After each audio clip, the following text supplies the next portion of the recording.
देश के इतिहास में ये पहली बार हुआ, देश के इतिहास में ये पहली बार हुआ कि जंग होते होते ही रुक गई। रुक गई है जी।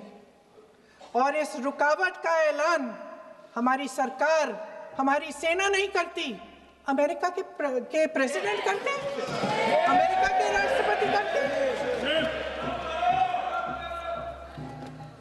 ये हमारे प्रधानमंत्री महोदय की गैर जिम्मेदारी का सबसे बड़ा प्रतीक है।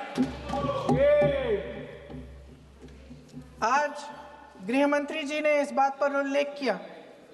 उन्होंने कहा, उनके शब्दों में उन्होंने कहा कि पाकिस्तान के पास शरण में आने के बजाय कोई चारा ही नहीं था। आपने शरण दिया क्यों? वो आते हैं आपके देश के अंदर, लोगों को मार डालते हैं और आप उनको शरण दे रहे हैं। क्यों दिया शरण? इसका जवाब क्यों नहीं दिया है एक भी भाषण में? जैसे ये बात उठी, शरण की बात की, हमारे गृह मंत्री जी ने इतिहास में चले गए।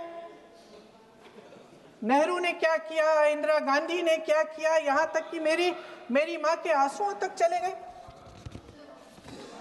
लेकिन इस सवाल का जवाब नहीं दिया कि ये सीज फायर हुआ क्यों, ये जंग रुका क्यों, और तब क्यों रुका जब दुश्मन के पास कोई चारा नहीं था हमारे श्रेय में आने के बजाय। क्यों रुका ये जंग? इसका जवाब नहीं दिया।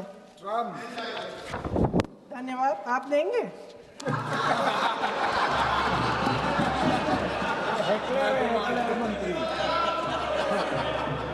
देना भाई देना, आपको टाइम मिलेगा तो। टाइम नहीं मिलेगा आपको शायद। वैसे महोदय, मेरी माँ की आंसू की बात किए, मैं इसका जवाब देना चाहती हूँ। मेरी माँ के आंसू तब गिरे जब उनके पति को आतंकवादियों ने शहीद किया, जब वे मात्र 44 साल की थी। और आज अगर मैं इस सदन में खड़ी हूं और उन 26 लोगों की बात कर रही हूं, मैं इसलिए कर रही हूं क्योंकि मैं उनका दर्द जानती हूं, महसूस करती हूं।